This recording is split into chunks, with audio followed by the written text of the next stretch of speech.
안녕하세요. 사연에 빠지다의 DJ 민영입니다. 오늘도 두 가지 사연 준비되어 있으니 재미있게 들어주시고요. 구독과 좋아요 버튼도 꾹 눌러주세요. 그럼 오늘의 사연 바로 시작해볼게요.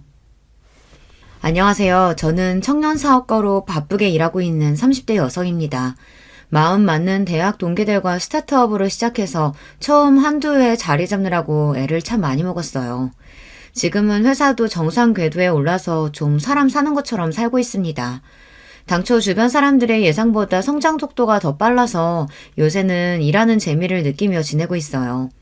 딸내미가 세상 무서운 줄도 모르고 대뜸 사업을 시작한다고 걱정이 많으셨던 부모님께서도 요새는 딸 자식 잘 나간다고 어깨 쫙 펴고 다니세요. 저 기죽을까봐 대놓고 말씀은 안 하셨어도 내심 혼기찬 딸 시집부터 갔으면 하셨던 걸 저도 알고 있었거든요. 덕분에 요즘은 결혼 이야기도 쏙 들어갔죠. 지금이야 결혼 생각할 겨를도 없이 제 일하느라 바삐 살고 있지만 한때는 저도 결혼이라는 인생의 중대사 앞에서 많은 고민을 해야 했습니다. 결혼은 사랑하는 사람 하나 믿고 처음 보는 인연과도 가족의 연을 맺어야 하는 일 아닙니까? 내가 선택하지도 않은 인연과 잡음 없이 잘 어우러져 지내는 게 결코 쉬운 일은 아니었습니다. 제 경우에는 특히 결혼을 했더라면 제게는 손이 형님들이 되었을 예비 동서들과의 관계가 그러했어요. 아니 우리가 뭐 알고 그랬어? 좋은 대학 나온 줄 알았으면 애초에 우리가 그런 식으로 행동을 했겠냐고. 그게 왜 꼭 우리 잘못인 건데? 정말 끝까지 뭘 잘못했는지 모르시네요. 제가 어떤 학교를 나왔는지 알든 모르든 댁들이 나한테 한 짓은 사람이 사람한테 하면 안 되는 짓이에요. 그런 것도 모르는 인간들이 제 자식이라고 제대로 키울지. 나도 당신 같은 사람들 수준에 안 맞아서 못 어울리겠네요. 처음부터 감이 좋지 않았던 예비 동서들과의 만남은 결국에는 걷잡을 수 없는 파국으로 결론을 맺게 되었습니다. 사람 마음이라는 게 다른 사람을 대할 때 조건에서 아주 자유로울 수만은 없다는 걸 알지만 그게 다른 사람을 무시하고 업신여겨도 된다는 면죄부가 될 수 있는 것은 아니지 않겠어요. 그런 점에서 저 두 인간들은 정말이지 고약한 사람들이었어요. 도대체 이게 다 어떻게 된 이야기인지 지금부터 자세한 이야기를 들려드릴게요. 시작부터 제 자랑을 하는 것 같아 좀 그렇지만 제가 잘하면서 공부를 제법 하는 편이었어요. 제가 자란 곳은 도시와는 거리가 먼 완전한 시골 마을이었거든요. 요즘도 시골에 아이들 울음소리 듣기가 여간 힘든 게 아니라지만 저 자랄 때도 한창 시골의 학교가 급격하게 줄어들던 시기였습니다. 학교 다닐 아이들이 줄어드는 판국이니 피할 수 없는 현실이었죠. 심지어 제가 나온 초등학교는 인근 읍내를 본교로 하는 시골 깡촌의 분교였어요. 당시에는 이미 전교생이 10명 남짓 한 곳이었으니 제가 자란 배경이 어떤지 이해가 좀 가시려나요? 상황이 이렇다 보니 중학교 진학을 위해서는 하루에 몇 대 마을에 들어오지도 않는 버스를 타고 20분은 좋게 나가야 했습니다. 걸어서는 거의 1시간 거리였습니다. 부모님도 밭일 하신다고 늘 바쁘셔서 학교까지 저를 태워다 주실 수 있는 날이 많지 않았기 때문에 어떻게든 버스 시간을 잘 지켜 등교를 해야 했어요. 비록 작은 시골 중학교이긴 하지만 저는 3년 내내 전교 1등 자리를 놓치지 않았습니다. 한 학년에 학생 수가 100명을 겨우 넘기는 판이었으니 서울의 강남 8학군 같은 곳과 비교할 때가 아니겠으나 그래도 부모님께서는 그런 제가 당신들의 가장 큰 자랑거리였죠. 저희 집이야 사방이 논밭인 그야말로 깡천이었으나 그래도 중학교가 위치한 곳은 읍 단위는 되었거든요. 학교 주변에 보습학원도 제법 많았습니다. 대도시만큼은 아니었어도 대한민국 교육열 높은 것은 어디 가지 않아서 저희 반 친구만 해도 학원 다니지 않은 아이가 손에 꼽힐 정도였습니다. 그 손에 꼽히는 아이들 중 하나가 바로 저였어요. 우리 민정이는 학원도 따로 안 다니면서 집에서 혼자 공부하는 거야? 학교 공부는 학교 있을 때 주로 하고 집에서는 숙제 외에는 따로 하고 있진 않아요. 정말 대단하네. 혼자서 이만큼 학업 성취도 끌어올리기가 쉽지 않았을 텐데. 우리 민정이가 확실히 공부머리가 있나 보다. 집에서 딱히 특별히 하는 게 없다는 건 거짓말은 아니었어요. 아무래도 시험 난이도 같은 것도 경쟁률이 치열한 도시 명문학교들보다야 낮은 편이었겠죠. 그리고 그때까지는 혼자서 공부를 해도 크게 어려움을 느끼지 못한 차였습니다. 선생님 말씀대로 공부하는 게 그렇게 어렵지는 않았으니 사람마다 각자 하나쯤은 타고난다는 재주가 저한테는 공부였던 게 아니었을까 싶습니다. 우리 딸 가진 것 없는 부모 밑에서 태어나 제대로 해준 것도 없는데 혼자서 이렇게 공부며 자기 일이며 똑부러지게 잘해내는 걸 보니 아빠는 우리 민정이한테 참 고맙다. 그럼 우리 민정이가 아빠 엄마 제일 가는 보물이지. 시골에서 농사 짓는 부모님 아래 크신 분들이라면 다들 아시겠지만 농사일이라는 게 여간 힘든 일이 아니거든요. 1년 365일 단 하루도 마음 놓고 쉴 수 있는 휴일이 있는 것도 아니고 고된 노동이 정말이지 끝도 없이 이어지죠. 그렇게 몸부셔서라 일하면서도 항상 좋을 결과만을 보장받을 수도 없었습니다. 태풍이라도 한번 세게 불면 된설이라도 맞으면 그 해 농작물들을 망치기 일쑤였죠. 오죽하면 풍년은 하늘이 내리는 거라고도 하잖아요. 자연 앞에서 무력한 인간의 존재를 느끼기에 더없이 그만인 일이 아마 농사가 아닐까 싶습니다. 그리 힘든 일을 하시는 분이시니 부모님 두 분 지친 얼굴을 보며 자라는 것이 일상이었어요. 그런 부모님 얼굴에 환한 미소를 짓게 해드릴 수 있는 일인데 공부 잘하는 게 저한테도 자랑이 아닐 수가 없었죠. 워낙 저희 부모님도 자랑거리라고는 공부 잘하는 자식놈 하나뿐이셨을 테니 동네방네 자랑을 하고 다니신 탓에 제가 사는 시골 마을에서 제가 공부 잘하는 걸 모르시는 분이 없으셨습니다. 당시에 저희 부모님도 시골에서 농사 지으시는 분들치고는 젊으신 축에 속하셨으니 소녀 같은 아이가 인근 읍내에서도 가장 공부 잘한다는 게 동네 자랑이 되었습니다. 그렇게 이 집 저 집 귀뜩하다며 옥수수며 고구마며 간식도 잔뜩 얻어먹고 동네 어르신들 사랑 듬뿍 받으며 자랐어요. 어른들 사랑은 잔뜩 받고 자랐지만 안타깝게도 또래 친구들한테는 시기의 대상이 되는 경우가 많았습니다. 아무래도 부모님들 중에서 쟤는 학원 한 번 안 보내줬는데도 전교 1등 하는데 너는 이렇게 뒷바라지 해줘도 왜 이렇게밖에 못하느냐며 타박하시는 분들이 계셨나 봐요. 그 나이 또래 아이들이 제일 싫어하는 게 다른 아이랑 비교당하는 건데 그 애들도 상처가 많았겠죠. 결국 그 원망의 화살이 제게 돌아오는 일이 그리 드물지 않았습니다. 쟤 학원 안 다닌다고 하면서 뒤로는 과외라도 받고 있는 거 아니야? 자기는 뭐가 그렇게 잘났다고 학원도 안 다니고 성적이 저렇게 잘 나오겠어. 그러니까 너 평소에 공부 어떻게 하냐고 해도 학교에서 수업 받는 거 말고 별로 하는 거 없다고 거짓말이나 하고 우리는 뭐 학교 수업 안 듣나? 지만 따로 좋은 거 하면서 자기는 노력 안 해도 머리 좋아서 공부 잘한다 뭐 이런 소리 듣고 싶어서 아무것도 안 하는 척 하는 거 아니야? 지금도 제가 그다지 사교적인 성격은 아닙니다만 어릴 때는 정말 수줍음이 많은 편이었거든요. 친구도 정말 마음이 잘 맞는 저와 비슷하게 조용한 친구 몇몇이 전부였기에 저에 대해 오해하는 친구들도 많았어요. 공부 좀 한다고 다른 애들 무시한다는 식으로 몰아가는 아이들도 있었고요. 그럴수록 더더욱 친구 만드는 데 위축이 되어 더 제가 어울리는 친구들과만 가까이 지내게 되었습니다. 고등학교 진학할 때가 되자 제 주변 어른들이 저보다 더 부산해졌습니다. 특히나 학교 선생님들께서 저를 가만두지 않으셨어요. 그동안 학교에 호출될 일이 거의 없으셨던 저희 부모님도 학부모 연담을 빙자하여 자주 학교로 불려나오시게 되었습니다. 아버님, 어머님, 많이 부담스러우실 줄은 알지만 앞으로 민정이 장래가 달린 문제입니다. 제가 보기엔 민정이는 조금만 주변에서 도와주면 정말 좋은 결과 낼 수 있는 아이예요. 조금만 더 무리하시더라도 서울로 보내주실 수는 없을까요? 저희도 그저 자식 잘 되기만은 바라고 사는 사람들인데 뭔들 해주고 싶지 않겠어요. 그런데 저희 형편이 그렇게 좋은 편도 아니고. 부모님과는 인근 소도시의 명문 고등학교에 진학하기로 이미 상의를 끝낸 상태였어요. 당시 그 지역이 아직 고교 평준화가 적용된 지역이 아니어서 공립학교임에도 시험을 쳐서 성적순으로 학생을 받고 있었거든요. 이 근처에서 공부 좀 한다는 애들은 거의 다 그 학교로 진학을 한다고 해도 과언이 아니었으니 저는 그 정도면 나쁘지 않다고 생각했습니다. 솔직히 당시 저희 집 형편을 고려해 볼 때 그 정도도 부모님께서 큰 결심을 하신 거였어요. 차로 저희 집에서 1시간 이상 떨어진 곳이었어서 무조건 성적 우수 학생으로 선발되어 기숙사에 들어가야 했지만 솔직히 제 성적으로는 무리가 없다고 생각했습니다. 성적 순으로 학생을 선별하는 학교이다 보니 기숙사도 상위 학생들에게 제한하고 받고 있었거든요. 부모님 입장에서도 비록 1시간 거리라곤 하나 어린 딸 자식 타지로 유학 보낼 결심이 쉽지 않으셨을 겁니다. 그런데 학교 측에서는 그보다 더 멀리 떨어진 서울의 명문학교에 저를 보내자고 저희 부모님을 설득에 들어간 겁니다. 솔직히 저는 그게 그렇게 마음에 들지 않았어요. 선생님들 입장에서야 본인들이 가르치는 학생이 더 넓은 세상으로 나갈 수 있는 자질을 갖추고 있는데도 어린 나이에 현실의 벽에 부딪혀 제가 더 욕심을 내지 못한다고 생각하셨을 수도 있어요. 하지만 저도 당시에 겨우 16 어린 나이였습니다. 부모님 품에서 벗어나 멀리 떨어진 곳으로 가고 싶다는 마음이 없었어요.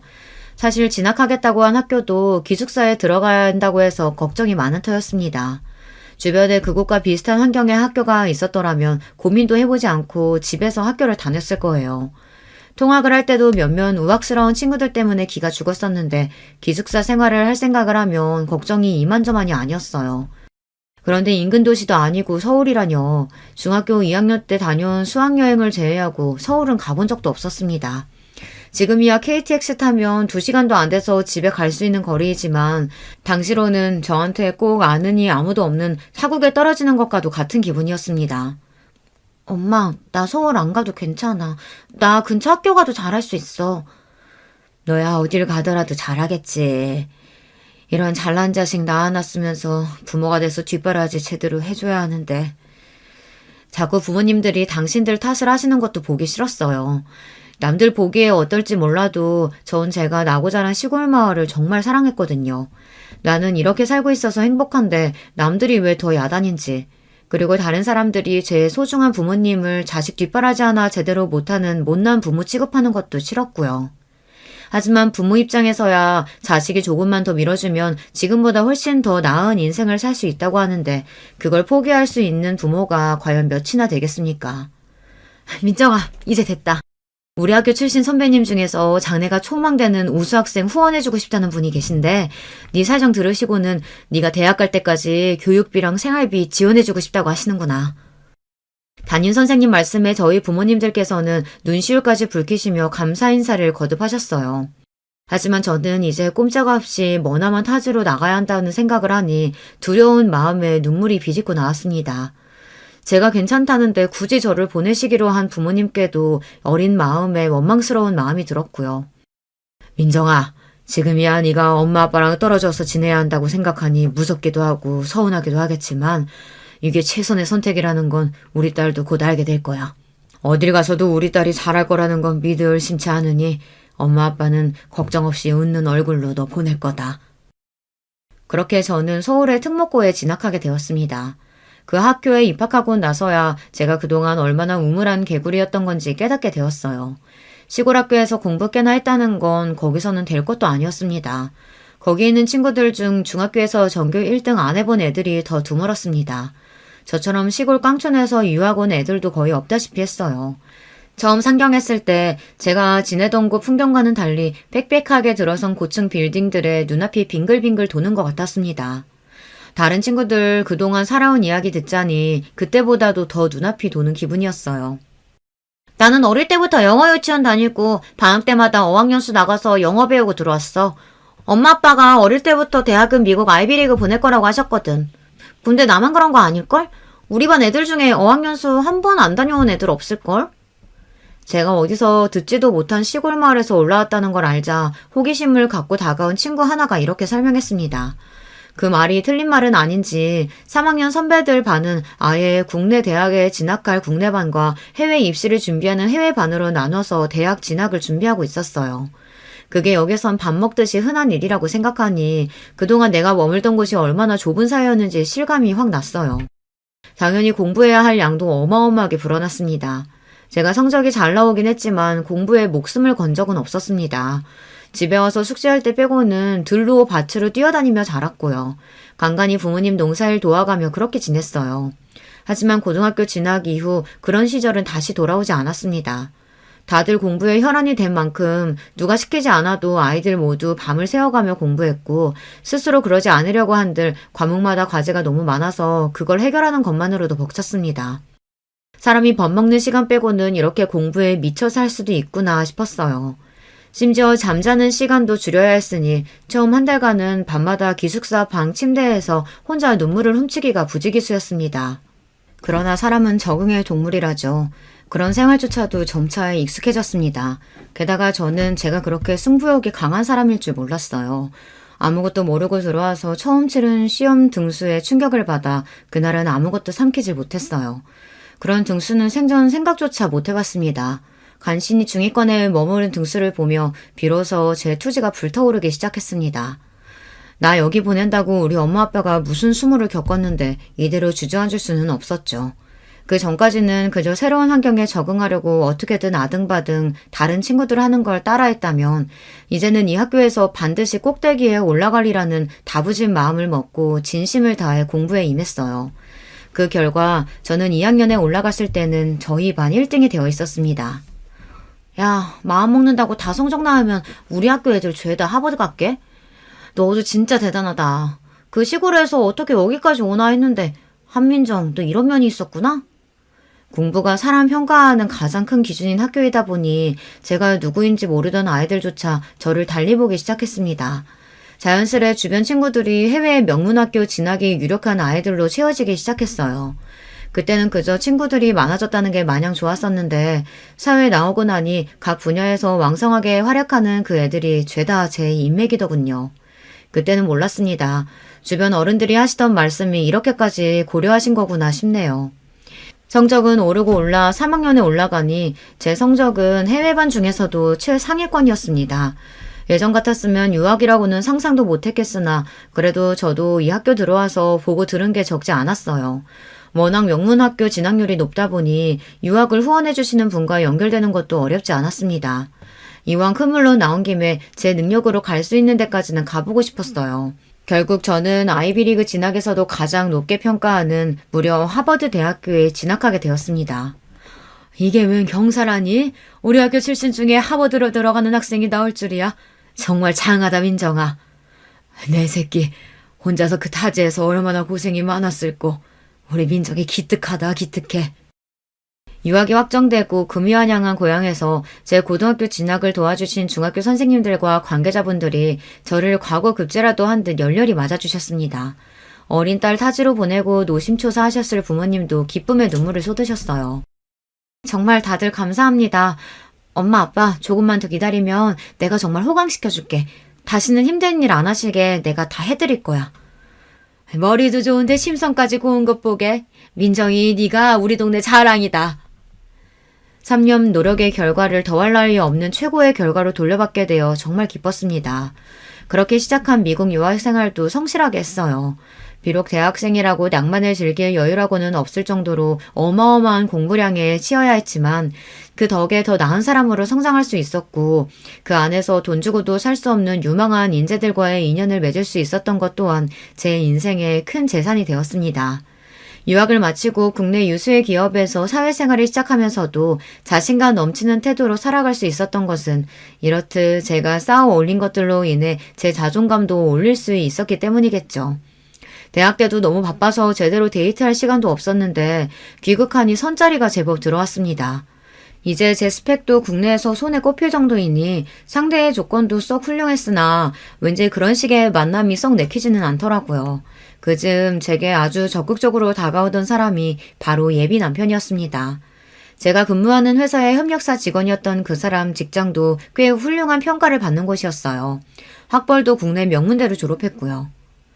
에이 그래봤자 너한테 될 건 아니지.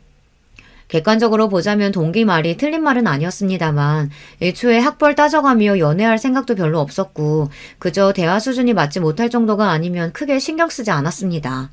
무엇보다 예비 남편의 매너 있는 태도와 준수한 용모도 마음에 쏙 들었고요. 그렇게 연애를 시작하고 채 1년도 지나지 않아 결혼 이야기가 나오게 되었어요. 당시에는 제가 학교 졸업하자마자 저희 엄마 아빠 거처부터 옮겨드려서 그래도 전에 살던 시골에서 조금 근교의 읍내에서 지내고 계시는 부모님이셨습니다. 학생이었다고는 하지만 학교 이름값이 있어 그런지 학생 시절 인턴십 했던 곳에서 꽤 많은 금액을 적축할 수 있었거든요. 그렇게 이제 나이 드셔서 너무 무리 가는 밭일을 그만두시게 하고 그 근처에 작은 가게를 내드렸어요. 아이고 우리 잘난 딸내미 덕에 엄마 아빠가 호강한다. 고맙다 우리 딸. 저희 부모님이 저에게 해주신 거에 비하면 톡도 없다고 생각했지만 언제나 그렇듯 우리 딸이 최고라 말씀하시는 부모님께 감사했습니다. 저희 부모님과는 달리 예비 남편 집안은 그 사람 날 때부터 유복하다고 하더군요. 부모님 두 분 중 아버님은 사업을 하시고 어머님은 전문대에서 교수로 재직하고 계셨습니다.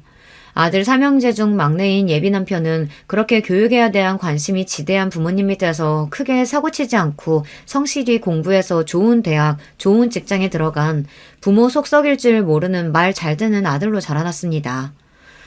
비록 자라온 환경이 차이 나는 게 좀 걱정스럽긴 하지만 아가씨가 머리가 좋아 좋은 직장까지 다닌다고 하고 우리 애랑 말도 잘 통한다고 하니 그건 참 좋네요. 결혼해서도 이 근처에서 지낼 테니 지금이랑 크게 바뀌지 않을 것 같아 그것도 마음에 들고요. 첫 인사드린 자리에서 묘하게 신경 거스르는 말씀을 하시는 예비 시어머니가 좀 마음에 걸리기는 했어요. 하지만 어쨌든 저를 좋게 보셨는지 그 이후로는 제게 상냥하게 대해주셔서 그러려니 했습니다. 원래 시어머니 자리라는 게 며느리 마음에 쏙 들기가 더 어렵다고 하던데 이만하면 불평할 정도는 아니겠지 싶기도 했고요. 저보다는 막상 저희 부모님께서 걱정이 많으셨습니다. 양가 상견례를 앞두고 수심이 깊은 얼굴을 하신 부모님께서 이렇게 말씀하시더라고요. 우리 딸내미야 세상 어딜 내놔도 꿀릴 것 없는 잘난 자식인데 정작 아빠가 이렇게 시골 사람 뒤 줄줄 나는 촌부라서 우리 딸한테 도움은커녕 괜히 책 잡힐까 걱정이다. 무슨 소리야. 아빠가 어디가 어때서. 너야 효자니까 그렇게 말하지만 사실 엄마 아빠가 뭐 내세울 게 있는 사람도 아니고 그저 자식 잘난 거 하나 자랑 삼아 살아온 사람들인데 장서방 부모님 되시는 분들은 사업도 크게 하시고 사부인 되실 분은 교수시라며 그런 분들한테 우리가 어디 성에 차겠어? 네가 워낙 잘났으니 받아주셨겠지. 자꾸 속상한 소리 할 거야? 그렇게 따지면 엄마 아빠는 이렇게 잘난 딸 키워낸 대단한 사람들인데 꿀릴 거 하나도 없으니까 그런 소리 하지 마. 그렇게 단단히 다짐을 받아두었지만 항상 딸 자식 앞길에 당신들께서 걸림돌이 되지는 않을까 노심초사하시는 분들이시니 상견례를 앞두고 위축이 많이 되셨을 거예요. 설마 그럴 일은 없겠지만 혹여나 우리 부모님 기죽이는 말 한마디만 해도 가만히 있지 않으리라 저도 마음을 굳게 먹었습니다. 결혼을 엎으면 엎었지 평생 딸 자식 하나 바라보면서 최선을 다해 사신 부모님한테 상처 주는 일을 할 생각은 추워도 없었습니다. 남자야 새로 만나면 그만이지만 부모님은 저한테 유일하신 분들이 아니겠습니까? 걱정했던 바와는 달리 상견례 자리에서 예비 시부모님과 저희 부모님 간에 그런 문제의 조짐은 보이지 않았습니다. 사회 지도층답게 우아하고 기품 있는 태도로 저희 부모님을 정중히 대해주시는 예비 시부모님 모습에 저 역시 만족스러웠고요. 오히려 제 신경을 거스른 부분은 따로 있었습니다. 안녕하십니까. 한민정이 아비 되는 사람입니다. 안녕하세요. 민정이 엄마예요. 반갑습니다. 사돈 사부인. 멀리까지 오시느라 고생 많으셨죠? 화기애애하게 첫인사를 주고받는 부모님과 예비 시부모님과 달리 저희 부모님 행색을 한번 쓱 훑더니 예비 동서 둘이서 지들끼리 작게 속삭이더라고요. 순간이긴 했지만 둘째 동서라는 여자가 키득거리는 꼴도 분명히 봤습니다. 저희 부모님이 지금은 농사일을 관두셨지만 거의 일평생 농사를 지으셨다 보니 보통 사람보다 피부가 좀 많이 타셨어요. 딸 자식 사돈될 분들한테 시골 촌뜨기로 보이면 안 된다고 평생 옷에 돈 쓸 줄 모르시는 분들이 좋은 옷도 입으시고 어머니는 아버지까지 닥달해서 며칠 피부 관리까지 빡세게 받으실 정도로 신경을 많이 쓰셨습니다. 그렇더라도 평생을 안고 사신 노동의 흔적이 하루아침에 사라지진 않았겠죠. 두 분 다 시골에서 농사 짓던 분처럼 보이기는 했을 거예요. 하지만 그렇다고 그게 예비동서 될 사람 상견례 나온 자리에서 저들끼리 저렇게 예의를 밥 말아먹은 듯 쪼갤 일입니까? 이 자리는 예비 시부모님과 저희 부모님께서 처음 만나는 자리이기도 했지만 예비 아주버님과 예비 동서들과 제가 처음 만나는 자리이기도 했어요. 다들 일이 바쁘다 보니 상견례 전에 따로 시간을 내지 못해 이 자리에서 한꺼번에 해결하게 된 거죠. 한마디로 그 둘의 첫인상은 정말 형편없었습니다. 내 부모 업신여기는 티를 저리 내는 인간들을 무슨 수로 좋게 볼 수 있었겠습니까? 이건 나중에라도 반드시 짚고 넘어가야겠다고 분한 마음을 간신히 억눌렀습니다. 정작 예비 시부모님과 저희 부모님은 좋은 분위기 속에 얘기를 잘 나누셨으나 그 마음은 그 자리가 파할 때까지 전혀 풀리지 않았어요. 다들 돌아가고 예비 남편과 둘만 남자 저는 계속 참았던 화를 폭발하고 말았습니다. 자기 형수라는 사람들 도대체 어떻게 그렇게 예의가 없어? 모르는 사람이라고 해도 무례할 판에 나랑 우리 부모님 처음 보면서 사람을 그딴 식으로 쳐다보고 쑥덕거려? 저들은 뭐 얼마나 잘났다고. 형수님들이? 설마 자기가 잘못 본 거 아니야? 지금 누굴 바보로 봐? 그럼 가만히 있는데 허공 보고 비웃기라도 했다는 거야? 제가 그렇게 화를 내는데도 일단 자기 형수들부터 감싸는 예비 남편의 우라통이 터졌습니다. 전에 없이 화를 내며 날뛰는 제 모습에 실수했다 싶었는지 뒤늦게 예비 남편이 이 사태를 수습해보겠다고 용을 썼습니다. 우리 형수님들이 두 분 다 평생 도시에서만 자라서 시골에서 농사 지으신 분들 뵐 기회가 없어서 그랬나 봐. 자기가 기분 많이 나빴겠다. 무슨 외국인 처음 보는 어린애도 아니고 나이 먹을 만큼 먹어서는 사람 앞에 두고 도대체 무슨 그따위 태도가 있어? 나 다른 건 몰라도 내 부모님 함부로 대하는 건 그 누가 와도 못 참아줘.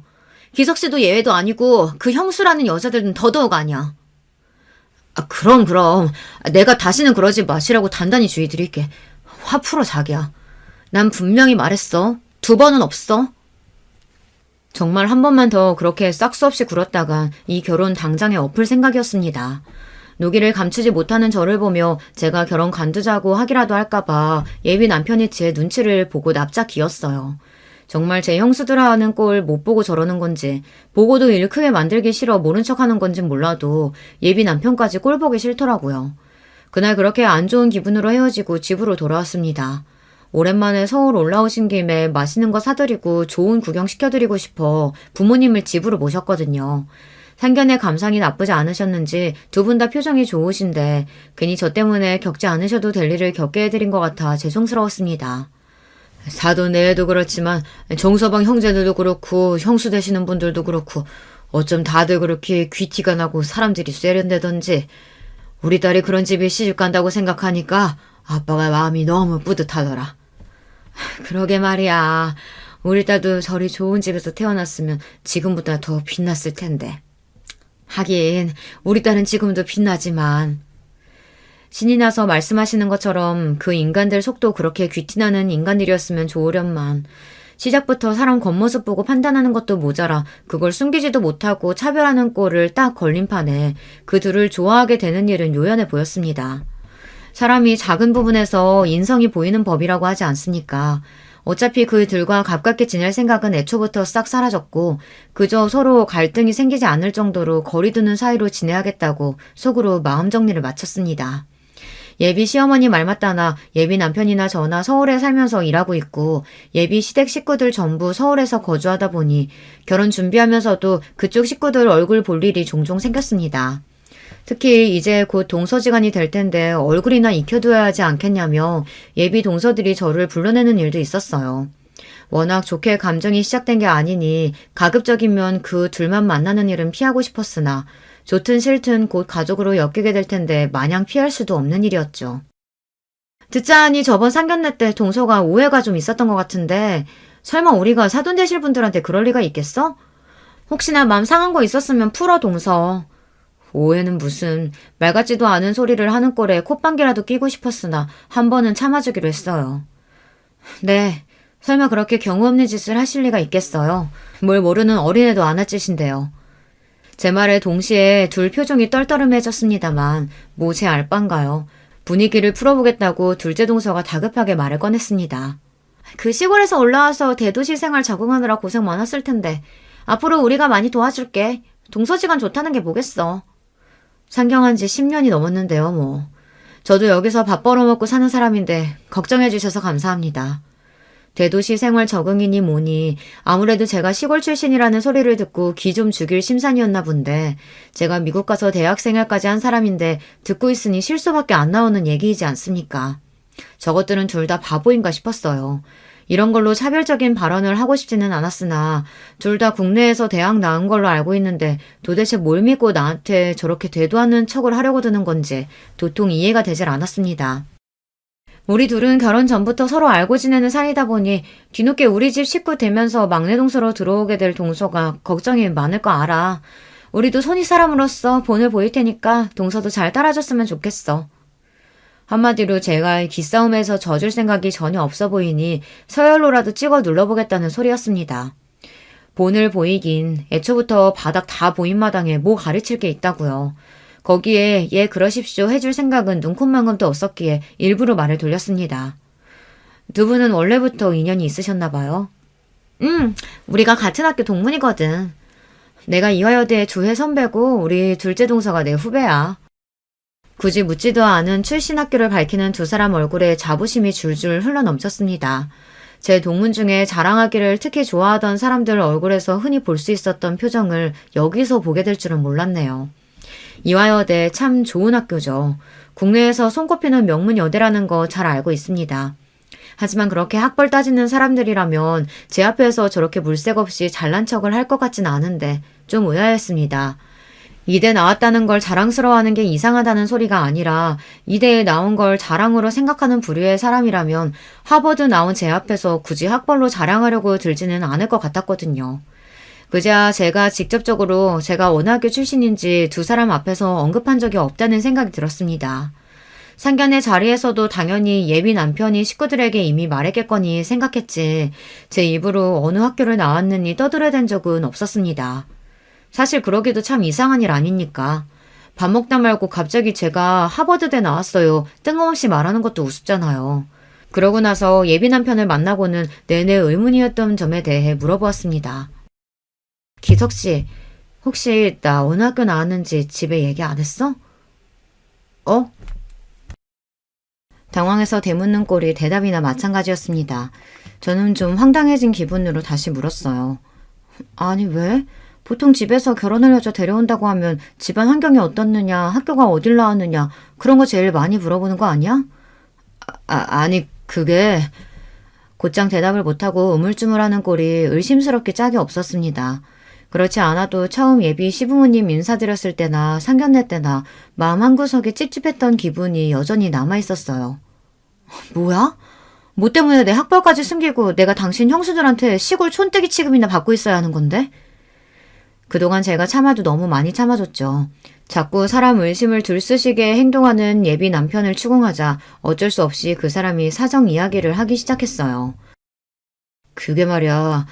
사실 우리 부모님이 좀 보수적인 데가 있으셔서 며느리가 자기 아들보다 학벌이 너무 좋아도 남자 쪽이 기죽는 거라고 별로 좋게 생각을 안 하시거든. 그래서 부모님한테는 자기가 그냥 수도권 대학 출신이라고만 했어. 뭐 이런 황당한 소리가 다 있나요? 남들은 내세우지 못해 안달인 제 학벌인데 여자가 학벌 더 좋으면 남자 기죽인다는 소리도 웃기지만 그걸 또 저렇게 대응한다는 소리는 들어보지도 못했습니다. 내가 진짜 기가 막혀서 내가 공부 열심히 해서 좋은 대학 나온 게 자기네 집에서 책 잡힐 일이야? 나 학벌 좋다고 좋은 데서 얼마나 선짜리 많이 들어왔는 줄 알아? 이런 황당한 취급도 듣도 보도 못했어. 그리고 부모님이 그렇게 생각하신다고 그걸 그런 식으로 얼버무려?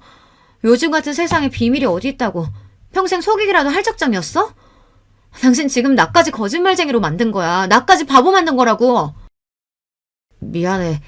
결혼 전에 괜히 자기 속 시끄러워질 일 만들기 싫어서 그랬어. 내가 조만간 책임지고 제대로 얘기할 테니까 제발 화내지 마, 자기야. 내 속은 지금 네가 더 시끄럽게 만들고 있어. 어떻게 이렇게 황당한 짓을... 그럼 자기 형수들이 나랑 우리 부모님 그렇게 깔본 것도 그래서 그런 거였니? 이화여대에는 기댈 것도 아닌 서울 변두리 대학이나 나온 줄 알아서? 우물쭈물 대답을 못하는 꼴을 보니 결과가 뻔했습니다. 연애할 때는 사람 참 똑부러지고 괜찮아 보였는데 이래서 사람은 곁에서 함께 큰일 겪어보아야 비로소 제대로 알 수 있다고 하는 건가 봅니다. 나 기석씨 만나고 진짜 이렇게 실망스러운 적이 없었어. 도대체 무슨 생각이었던 거야? 민정씨, 내가 정말로 미안해. 내가 생각이 너무 짧았어. 내가 민정씨랑 결혼하고 싶은 마음이 너무 앞서서 평소보다 경솔하게 굴었어. 내가 무슨 일이 있어도 사실관계 제대로 잡을 테니까 나한테 조금만 시간을 줘, 어? 생각 같으면 결혼이고 뭐고 한동안 아무 생각도 하기 싫었으나 이 와중에도 착실히 결혼 준비가 이루어지고 있었습니다. 거기다가 좋은 집에 딸 시집 보낸다고 요즘 기분이 하늘을 찌를 듯한 부모님을 떠올리니 막막하더라고요. 한심스럽긴 했지만 아직 예비 남편에 대한 마음도 완전히 식지 않은 상태였고요. 결국 그 어이없는 일을 한 번은 봐주기로 했어요. 다음날 저녁에 자려고 들어누웠는데 갑자기 전화벨이 울렸습니다. 첫째 동서였어요. 친한 사이였어도 별일 없으면 이 늦은 시간에 전화는 실례인데 피차 서로 감정 좋을 것도 없는 사이에 이 시간에 전화라니. 역시 문제 있는 사람은 한 가지만 문제인 건 아니구나 싶었습니다. 한숨을 쉬며 마지못해 전화를 받았어요. 이 시간에 무슨 일이세요? 야, 너 내가 그렇게 알아듣게 얘기했는데 꼭 이렇게 긁어부스럼을 만들어야겠어? 내가 우리 집 식구도 아닌 너 때문에 도련님한테 입 조심하라는 소리까지 들어야겠냐고. 대뜸 전화에서는 다짜고짜 그게 무슨 소리예요? 진짜 저한테 왜 이러세요? 왜 이래? 이게 어디 순진한 척을 하고 있어. 네가 시골 깡촌에서 자란 촌년이라 촌년 취급한 거 가지고 도련님 닥달해서 어디 손이 동서들 말을 조심하라고 건방을 떨고 있어? 그런 취급 받기 싫으면 너도 대도시에서 크지 그랬니? 원망을 하려면 네 부모님을 원망하던가. 가난한 깡촌에서 커서 제대로 못 배웠으면 겸손하기라도 해야지. 어디 주제에 어울리지도 못할 신랑감 만나서 주제도 모르고 나대길. 너 우리 도련님 아니었으면 우리 같은 사람들이랑 애초에 어울릴 깜냥도 아니야. 알기나 해? 이 여자가 진짜 듣자 하니까 말이면 단줄하나. 제 도련님한테는 찍소리도 못하면서 그 화풀이를 나한테 다 해? 니까짓 게 뭐라고 감히 나를 이렇게 무시해? 내가 이런 소리 듣고도 너 같은 인간이랑 같은 식구 될 것 같아? 기서씨랑 네 시부모한테 연락해서 니년 때문에 우리 결혼 엎어지게 생겼다고 말할 테니까 어디 그때도 네가 이렇게 당당한가 보자. 그러고는 전화를 확 끊어버렸습니다. 진짜 이까지 결혼 뒤집어 엎어버릴 생각이었어요. 살다 이런 모욕은 처음이었어요. 사태를 이 지경까지 만든 예비 남편이라는 놈한테도 우라통이 치밀었지만 진짜 제가 시골 출신의 서울 변두리 대학 출신이었다고 한들 첫째 동서라는 여자의 저런 몰상식한 행동은 결코 용인되어서는 안 될 것이었습니다. 그 길로 당장의 예비 남편에게 전화를 걸었습니다. 네 미친 큰형수라는 여자가 나한테 전화해서 무슨 막말을 퍼부었는 줄 아니? 일을 이 지경으로 만들어놓고 너는 잠이나 퍼자고 있어? 너도 꼴 보기 싫으니까 앞으로 나한테 연락하지 마. 민정씨! 그러고 정말로 며칠간 그 사람 연락을 깡그리 무시해버렸습니다. 도대체 이게 무슨 마른 하늘의 날벼락이에요. 남자 하나 잘못 만났다고 내가 이런 꼴까지 당해야 하다니. 내가 남자에 환정한 것도 아니고 저놈 없으면 못 사는 것도 아닌데 왜 이런 수모를 견뎌야 합니까? 나 이 꼴 당하게 했으면 니놈도 마음고생 좀 해보라지 싶었습니다. 그렇게 며칠 만에 제 앞에 모습을 나타낸 예비 남편은 꼴이 꼭 피죽도 못 얻어먹은 것처럼 얼굴이 반쪽이 되어 있었어요. 저랑 결혼할 생각에 만만이었다가 하루아침에 버림받게 생겼으니 마음고생을 적지 않게 한 모양이었어요. 그 꼴을 보니 또 마냥 가슴이 시원하기만 한 건 아니더라고요. 민정씨, 제발 잠깐만 내 얘기 좀 들어줘. 나 정말로 반성 많이 했어. 형수님도 감히 당신한테 그런 얘기한 거 가만 안 두고 확 뒤집어 엎었어. 우리 형들한테 꼼짝도 못해. 내가 형수들 때문에 결혼 엎어지게 생겼다고 형들도 화가 나서 한 소리들 해서 지금 형수들 찍소리도 못하고 있어. 앞으로도 형수들 절제 당신 함부로 못하게 할 테니까 제발 한 번만 용서해줘, 어? 너 그 한 번만 소리가 벌써 몇 번째인 줄 아니? 내가 처음부터 그냥 확 끊어냈어야 하는 건데. 민정씨, 제발. 이번엔 진짜야. 형수들이 민정씨한테 사과도 하겠대. 그 인간들 사과가 무슨 의미가 있다고. 다들 꼴도 보기 싫어. 아니야. 안 그러면 자기들도 형들한테 이혼당할 판인데 이제 절대 그렇게 못 가본다니까? 솔직히 예비 남편 말이 더 이상 믿음직스럽게 들리지는 않았으나 그래도 그 두 인간들 기가 팍 죽어서 저한테 머리 조아리고 마음에도 없는 사과하느라 수치심에 부들부들 떨 것을 생각하니 좀 고소하기도 했어요. 그렇게 정말 마지막이라고 다짐을 받아두고 두 형님 내외와 대면하게 되었습니다. 재수씨, 제 안사람이 정말 큰 실수를 저질렀다고 들었습니다. 재수씨 입장에서 얼마나 화가 나고 상처가 되셨겠어요. 제가 대신해서 정말 사죄드립니다. 아주버님께서 잘못하신 것도 아닌데요. 사과할 사람은 따로 있지 않나요? 제 말에 그 자리에 있던 모든 눈들이 두 예비 동서에게 꽂혔습니다. 자기 남편들한테는 꼼짝도 못한다는 말이 거짓은 아니었던지 어지간힘도 아주버님들 눈치를 보는 예비 동서들 꼴이 우스웠습니다. 두 사람이 내키지 않는 표정으로 마지못해 입을 떼었습니다. 그날은 말이 좀 심했어.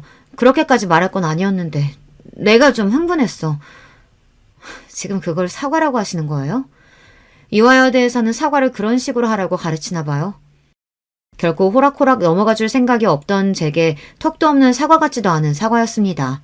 자기 딴에는 저보다 못한 인간에게 제 자존심 뭉개가면서 사과했는데 제 반응이 날카롭자 첫째 동서도 그만 제 성질머리를 이기지 못하고 버럭 악을 쓰기 시작했습니다. 사람이 이렇게까지 굽히면 그런가 보다 할 것이지. 니까짓 게 뭐라고 이렇게 건방을 떨어 이 촌년이. 형수님 진짜 미쳤어요? 이 사람이 진짜 제정신이야? 아니 다들 좀 너무한 거 아니에요? 우리는 엄연히 이 집 식구고 저 사람은 아직 남인데 그리고 우리 학벌에 비해 저 사람 조건이 처지는 것도 사실이잖아요. 입 다물어. 내 학벌이 뭐가 그렇게 모자라는데? 대학은 니들만 나온 줄 알아? 대학이라고 다 같은 대학인 줄 아나. 어디 듣도 보다 못한 전문대로도 나온 모양인데 그걸로 지금 어디다 갖다 비비는 거야? 그 말과 동시에 제 졸업장 사본을 그 막대 먹은 여자 면상에 철썩 집어던졌습니다. 찰지게 그 여자 얼굴에 갖다 붙은 제 졸업장이 핑그르르 보기 좋은 원을 그리며 테이블 정중앙에 떨어졌죠. 미국 대학 출신이니 당연히 영문으로 적힌 제 졸업장을 보며 어안이 벙벙해진 두 여자 꼴을 보고 있자니 비웃음이 터져나왔습니다. 잘난 이화여대식이나 나와서 영문 졸업장 하나 해석 못하겠니? 니들이 그렇게 무시한 내 대학 졸업장이란다. 하버드? 역시 명문대 출신인 두 예비 아주버님들이 먼저 제 졸업장을 알아보고 눈이 휘둥그레졌습니다. 그 두 여자 입장에서는 얼마나 믿기 싫은 현실이었겠어요. 단박에 현실을 부정하려고 억지를 쓰기 시작했습니다. 도련님이 어딘지 출신 학교 이름도 못 꺼낼 정도로 후진 학교 나온 거 아니었어? 갑자기 하버드는 무슨 하버드야? 어디서 꼴에 졸업장 위조라도 했나 본데 너 그거 범죄야. 야, 네가 말해봐. 저게 위조라는데. 싸늘하게 예비 남편을 돌아보며 제가 말했습니다. 낯빛이 새파랗게 질린 예비 남편은 겨우 입을 떼었습니다. 이 사람 하버드 출신 맞아요. 여기 있는 그 누구보다 학벌로는 대적할 사람이 없는 사람이라고요. 민정 씨한테 들으면서도 설마 했는데 형수님들 이렇게 몰상식한 사람이었어요? 진짜 내 결혼 파트너려고 작정한 거야 뭐야? 사실 확인을 해주는 예비 남편 말에 그 둘 얼굴이 시퍼렇게 질렸습니다. 이미 저는 파혼할 결심을 굳혔죠. 니들같이 천박한 것들이랑 어울릴 생각 나도 없어. 니들 말대로면 어디 수준 안 맞아서 니까지 것들이랑 내가 어울릴 수 있겠니? 단, 파혼은 다 니들 폐악 때문이니 그 대가는 단단히 준비하는 게 좋을 거야. 애초에 우리가 알았으면 왜 이런 짓을 했겠어? 왜 파혼이 우리 탓인데? 난 그냥 시키는 대로 한 거야. 나도 피해자라고. 같은 학교 동문이니 해가며 서로 어와둥둥한 게 거짓말이라도 되는 것처럼 악다구니를 쓰는 꼴이 제법 볼만했습니다. 제 아내들 추한 민낯을 그대로 목도한 예비 아주버님들 얼굴이 황망하기 그지없었죠.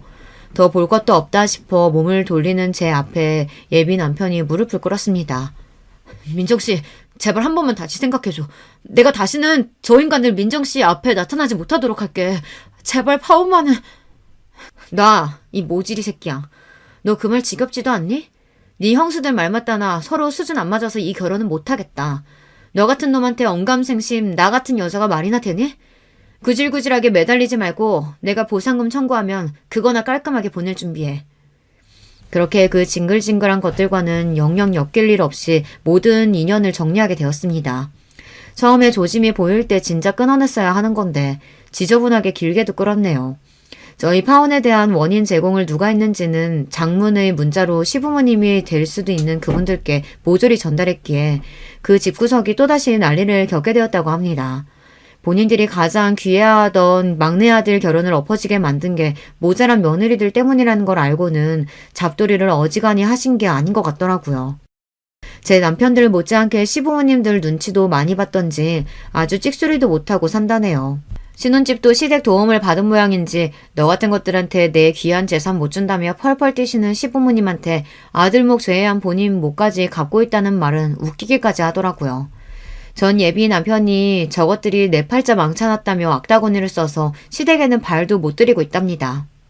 여기까지가 제발 자기 다시 한번 돌아봐 달라며 전 예비 남편이 저한테 전해준 이야기예요. 그러게 감히 누굴 무시합니까? 다른 사람 괄시해놓고 저들이라고는 괜찮을 줄 알았나 보죠. 그것들은 제가 아니라도 누구에게라도 큰 코 다치는 일이었을 겁니다. 파혼에 대한 소문이 아주 웃기게 나서 전 예비 남편 또한 뒤에서 웃음거리가 되었어요. 네 집구석 때문에 파혼하는 마당에 결혼 준비하느라 깨진 돈 제대로 안 보내면 아주 얼굴도 못 들게 다니게 해주겠다는 제 반협박에 위로금도 심심치 않게 뜯어냈습니다. 협력 사기는 해도 저희 회사가 갑이고 제가 관리직급이다 보니 저쪽 회사도 알아서 기더라고요. 저는 그놈을 업무적으로도 볼 일이 없었습니다. 앞서 말씀드렸다시피 지금은 하버드 동문들과 창업한 회사가 크게 성공을 거두어 파혼한 아픔 따위는 생각할 겨를도 없이 바쁜 나날을 보내고 있어요. 오히려 그때 그렇게 코 깨어 결혼하지 않은 게 천운이다 싶습니다. 결혼이 뭐 대수인가요? 제 인생 잘 살고 있으면 그게 제일이죠. 제 파혼 이야기는 여기까지예요. 황당하지만 늦게나마 발 빼고 잘 살고 있으니 제 걱정은 마시고 다들 좋은 하루 보내시길 바래요. 안녕하세요. 코로나가 한창일 때부터 제가 사연에 빠지다를 듣기 시작했는데 지금은 어느새 열혈팬이 되어버렸네요. 저는 어렸을 때부터 집에서 차별을 엄청나게 받고 큰 사람입니다. 딸이라고 장녀라고 모든 책임감을 다 져야 했으며 차별을 당연시해야만 했어요. 저는 동생만 둘인데요. 남동생은 남자랍시고 어렸을 때부터 집안의 기둥 대들보였습니다. 시집 온 뒤로 마음고생하며 친정엄마가 지내고 계셨을 때 딸인 제가 태어나서 더욱 속상해 하셨었고 그걸 만회시켜준 존재가 남동생이었던 거예요. 저는 참 억울하게도 외모가 친탁을 했습니다. 친정아버지를 많이 닮았으면 차라리 나은데 친할머니하고 정말 비슷한 인상이에요. 친정엄마께서는 그렇기에 더더욱 저에게 정이 안 간다고 하셨죠. 너는 암만 내 배로 직접 낳았어도 나하고 닮은 구석이 하나도 없어서 그런가?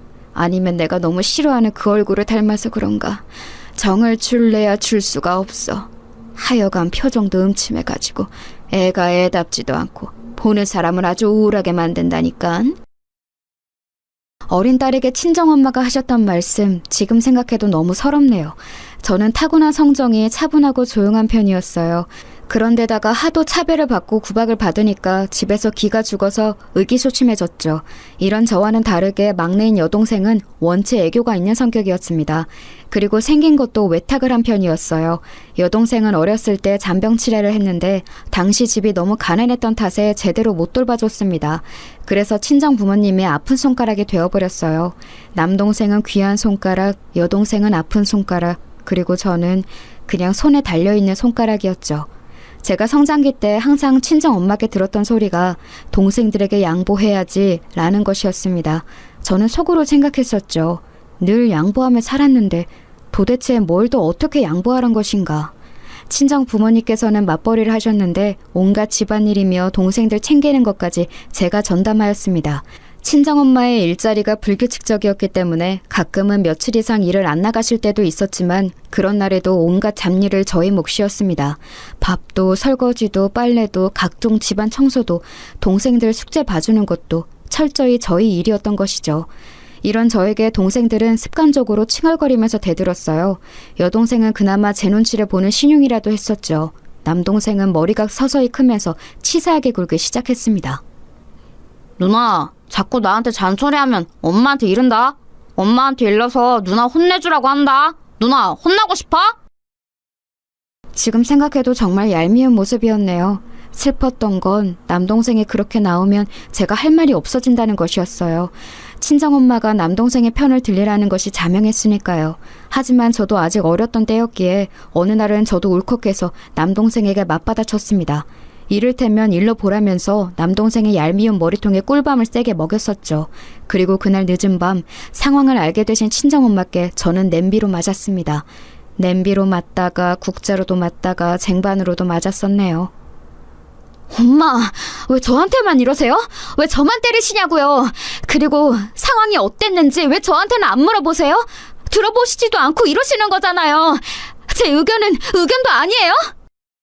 넌 입이 있어도 없는 거야. 의견 같은 소리 좋아하네. 확 그냥 쟁반으로 쳐 주둥이를 터뜨려 버릴까 보다. 맞은 것보다 그런 소리를 들었던 게 더 아팠어요. 몸보다 마음이 아팠습니다. 그 후로는 남동생과 상대를 아예 안 하려고 했어요. 그래도 그 이전까지는 미우나 고우나 제 동생이라는 생각이 있었는데 이제는 저도 모르게 정남이가 떨어져 버린 것이었죠. 학교나 열심히 다니고 공부나 열심히 해서 저 나름의 길을 걸어가는 수밖에 없다고 생각했습니다. 그리고 중학교 3학년의 어느 날 친정 부모님께서 저를 두고 나누시는 대화를 엿들어 버렸어요. 집이 좁아서 웬만하면 다 들을 수 있었거든요. 어차피 제가 좋은 대학 갈 애도 아니니까 아예 대학 보낼 생각을 말고 얼른 돈 버는데 보냈으면 좋겠다고 이런 대화를 나누셨습니다. 심장이 철렁 내려앉았죠. 저는 그날 이후로 코피 터지게 공부를 시작했어요. 학원도 못 다니는 형편인데 어줍잖게 공부하는 것으로는 절대 가시적인 결과를 낼 수 없다는 판단이 그제야 섰던 것이었죠. 친정 아버지도 역시 엄마와 비슷한 분이셨습니다. 늘 저에게 네가 첫째니까 묵묵해야지, 모범이 되어야지 이런 식으로 말씀을 해주셨죠. 그런데 아버지도 엄마도 형제들 사이에서 첫째가 아니신 분들이었어요. 당신들이 모르시는 책임감을 왜 저에게만 강요하셨던 건지 참 모를 일입니다. 제가 죽도록 공부해서 꽤 좋은 인문계 고등학교에 턱걸이로 합격을 해내는 엄청난 쾌거를 이룩했을 때도 저는 황당한 반대에 부딪혔어요. 친정아버지는 난감한 얼굴로 이렇게 말씀을 하셨었죠. 네가 지금 인문계를 가서 공부 노름 해보겠다고 이럴 때냐? 대학 욕심이 있나 본데 어설프게 굴 거라면 일찌감치 접어라. 접고 그냥 돈이나 빨리 버는 길만 생각해. 왜요? 아버지하고 엄마 두 분 다 대학 안 나오셨잖아요. 그러니까 저라도 대학을 나와야죠. 그런 얘기는 왜 해? 공부는 네가 안 해도 우리 집안 대들보가 할 거다. 우리 아들내만 믿고 있어. 우리 집안 대들보? 우리 아들냄? 저에게는 단 한 번도 그런 호칭을 써주신 적이 없었건만 입맛이 쓸쓸했습니다. 그놈의 우리 아들은 시간이 갈수록 제 귀에 인이 박혀갔죠.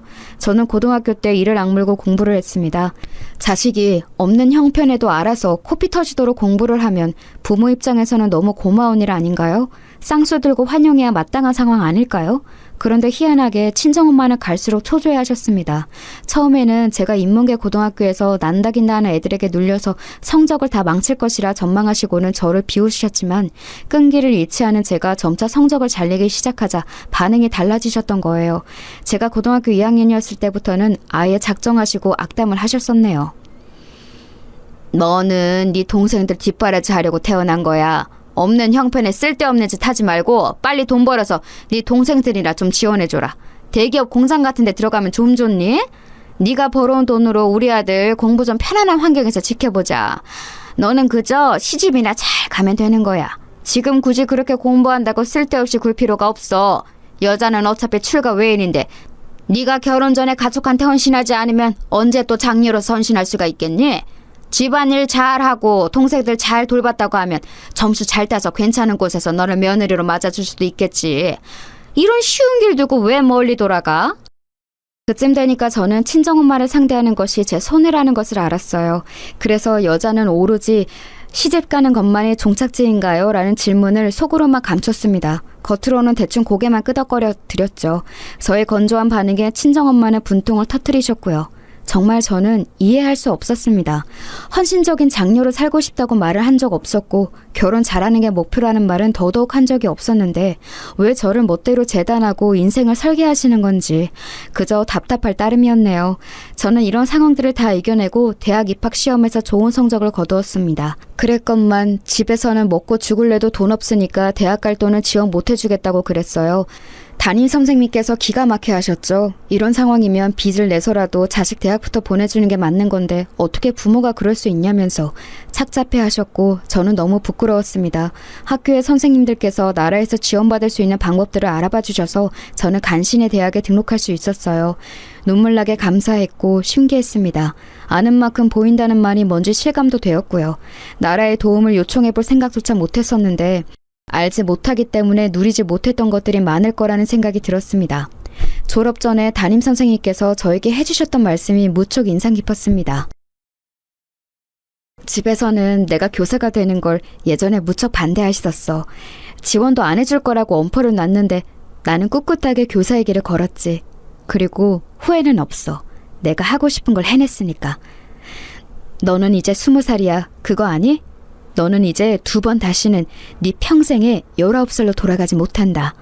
인생의 모든 순간은 그 순간이 마지막 순간이야. 시계바늘을 뒤로 돌릴 수 있지만 그렇다고 시간이 뒤로 가는 건 아니지. 지난 날을 후회한다고 한들 그 과거로 돌아갈 수 없어. 후회를 최소한으로 남기고 싶으면 네가 하고 싶은 것을 해야 돼. 선생님, 그런데요. 저는 가족들이 예뻐하는 사람도 아니고 친구도 많지 않고 가진 것도 없어요. 꿋꿋하게 살아가기가 솔직히 자신 없고 겁도 나요. 세상이 앞으로 제가 외톨이인 걸 눈치채고서 저를 무시할 것만 같아요. 너를 무시하든 비웃든 그 누구도 네 인생을 대신 살아줄 수는 없어. 휩쓸리지 마라. 너는 네 인생을 오롯이 살아가면 돼. 최선을 다해서 너 자신에게 부끄럽지만 않게 살면 후회는 없이 살 수 있을 거야. 와, 그 순간에 깨달음이 들더라고요. 저는 아무것도 가진 게 없다고 생각하며 살아왔지만 제가 처음부터 가지고 있는 게 있었습니다. 인생, 저의 인생이요. 친정 부모님의 방해 공작에도 불구하고 제가 대학 입학을 이뤄냈듯이 제가 하나둘 원하는 대로 발자취를 남겨가는 제 인생, 저만의 것이었습니다. 저는 들러리나 엑스트라가 아니라 제 인생에서는 주인공이었던 거예요. 담임 선생님을 통해 저는 살면서 어른다운 어른을 만나는 게 얼마나 중요한지를 느낄 수 있었어요. 감사한 어른을 만났기 때문에 용기를 내어서 대학 생활을 멋지게 해보기로 했습니다. 친정 부모님께서는 저를 괘씸해 하셨어요. 명문대에 들어가면 뭘 하냐면서 부모의 최종 허락도 받지 않고 멋대로 대학 등록을 해버린 건 천하의 불효라고 욕을 하셨죠. 저에게 짐 싸서 집을 나가라고 하셨습니다. 저는 정말로 제 가방을 싸서 집을 나섰어요. 패기 넘치게 짐가방 들고 나갔는데 얼마 못 가서 길바닥에서 엉엉 울었었네요. 너무 서러워서 지나가던 사람들이 보든 말든 그냥 막 울었습니다. 하지만 돌아가고 싶지는 않아서 학교 근처에 하숙집을 구했어요. 제가 청소를 다 할 테니까 하숙비를 깎아달라는 간청을 다 하고 다녔는데 딱 한 곳에서 저를 받아주었습니다. 정말 마음씨 좋은 노부부께서 운영하고 계신 곳이었고 저는 또 좋은 어른을 만난 덕분에 힘을 얻을 수 있었어요. 저를 괘씸해하면서 그렇게나 욕을 하시더니 몇 달이 지나자 친정 부모님은 저에게 남동생의 공부를 봐달라고 하셨습니다. 학교 시험에서 이번에 5등을 한 게 처참한 모양이었어요. 혹시 앞에서 5등인가 했는데 그게 아니라 뒤에서 5등을 했다고 하더군요. 그것도 전교 등수였습니다. 기가 막혔죠. 친정 엄마가 우는 소리를 하시길래 제가 그랬습니다. 어차피 누군가는 꼴찌를 하는 세상이에요. 그게 우리 집에서 난 것뿐이죠. 있을 수가 없는 일이야. 너는 내가 문제집 한 권 살 돈도 안 줬는데 알아서 공부하더니 대학까지 잘 갔잖아? 그렇다면 우리 집안 머리가 타고났다는 건데 우리 아들은 왜? 어째서 그게 안 되느냐 말이야. 너무 속상해 하시길래 더 대꾸를 안 해드렸건만 남동생은 아예 저 사는 대로 주말에 보내셨습니다. 공부를 알려달라는 것이었죠. 주말이면 저는 아르바이트를 해야 했건만 남동생 때문에 2배로 힘들었어요. 남동생은 의욕도 공부머리도 없었습니다. 그건 여동생 또한 마찬가지였죠. 저는 3남매 중에서 저 혼자 다른 특성을 타고났다는 걸 이때 다시 실감했던 것 같아요. 아무리 시켜보아도 동생들은 공부에 끈기를 붙이지 못했습니다. 친정 부모님은 원통해 하셨고요. 그러던 어느 날 하숙집 주인분들의 지인께서 방문을 하셨어요. 공교롭게도 주인분들께서 잠시 외출을 하신 상태여서 제가 그 손님을 맞이했는데요. 인상이 차분해 보이는 중년의 여성분이셨습니다. 자그마한 과일 바구니를 손에 들고 계셨죠. 제가 그걸 받아들고 손님 맞이를 했어요. 커피를 타서 내왔고 앉으실 자리를 안내했죠. 그랬더니 그 손님께서 하숙생으로 보이는 학생이 어째 이런 걸 다 하냐며 신기했습니다. 저보고 부침성이 좋은 것 같다고 하셨어요. 그래서 제가 망설이다가 솔직하게 말씀을 드렸죠. 청소라든지 하는 것들을 다 도맡아서 하고 있기 때문에 저는 다른 하숙생들과 입장이 조금 다르고 그 때문에 하숙비를 아주 싸게 내고 있다는 얘기를요. 그랬더니 그분이 놀라시면서 괜찮으면 같이 앉아서 대화를 나눌 수 있느냐고 물어보셨습니다. 그래서 그분과 마주 앉아서 이런저런 대화를 나누었어요. 하숙집 주인 부부 2분과는 고향이 같기 때문에 옛날에 아셨던 사이라고 했습니다. 지방의 시골 동네가 고향이라고 하셨죠. 보수적이고 꽉 막히고 좁고 그런 동네를 떠나서 자유롭고 멋지게 사는 미래를 그리셨다고 말씀을 하시는데 눈가에 아쉬움이 묻어나오는 것이 보였습니다. 저 실례지만 그럼 지금은 예전에 그리셨던 꿈대로 살지 못하고 계신 거예요? 애석하게도 그렇게 되었네요. 내 고향 동네보다도 더 꽉 막히고 답답한 남자를 만나 살림을 차리게 될 줄 예전 그때는 몰랐으니까요. 이것이 다 내 옷보이자 운명이라고 생각하면서 지금은 그렇게 살고 있어요. 학생은 부디 꿈을 널리 펼치면서 살아요. 이런 명문대를 다닐 정도라면 앞으로 뭘 해도 될 사람일 거예요. 이제는 여자들도 자신만만하게 사회에 나가는 시대가 되었잖아요. 예전하고는 다르죠. 학생은 멋지게 살았으면 좋겠어요. 처음 인사할 때부터 느낀 건데 학생의 눈빛이 참 올곧고 멋지네요. 태어나서 멋지다는 표현은 처음 들어봐요. 원래 칭찬을 안 받고 살아온 인생이긴 하지만 멋지다는 말은 정말 아예 처음 들어보는 것 같네요. 좋은 말씀 감사합니다. 가슴에 새길게요. 가슴이 두근거리는 인연이었던 것 같아요. 예고도 없이 이루어졌던 만남, 대화. 그 순간이 저에게는 소중한 장면으로 남았습니다. 주인 부부께서는 하숙집에 당도하시자마자 그 손님을 보고 반가워하셨으며 약간 놀라워하시기도 했어요. 그 사이 또 왜 이렇게 얼굴이 상했냐고. 그 손님을 향해 주인 부부께서 그런 말씀을 하시는 걸 들었습니다. 며칠이 지났을 때 저는 괜히 궁금증이 생겨서 주인 부부께 여쭈어 보았어요. 그때 오셨던 그 아주머니 손님께서 여기 또 방문을 하실지 궁금했거든요. 그랬다가 아마 그럴 일은 없을 거라는 대답을 들었습니다. 알고 보니 다른 지역으로 이사를 가시게 되어서 마지막 인사차 굳이 걸음을 여기까지 하셨던 거라고 했어요. 아, 그렇구나. 1시간 남짓. 그 시간 동안 대화를 나눈 것뿐인데 그 시간이 왜 그렇게 편히 느껴졌을까? 그러신 분이 내 엄마라든지 친척으로 계시면 좋을 것 같다는 생각마저 들었었지. 나하고 잘 맞는 분이셨는데 앞으로 만날 일이 없다니까는 좀 아쉽네. 아쉬워하고 있는 저의 귀에 주인 부부께서 조용히 나누시는 대화 소리가 슬쩍 들려오길래 제가 잠깐 엿들었습니다. 그 손님께서 결혼을 잘못하셨던 통에 남편 되는 사람 때문에 마음고생 몸고생을 엄청 하며 살고 있다는 내용이었어요.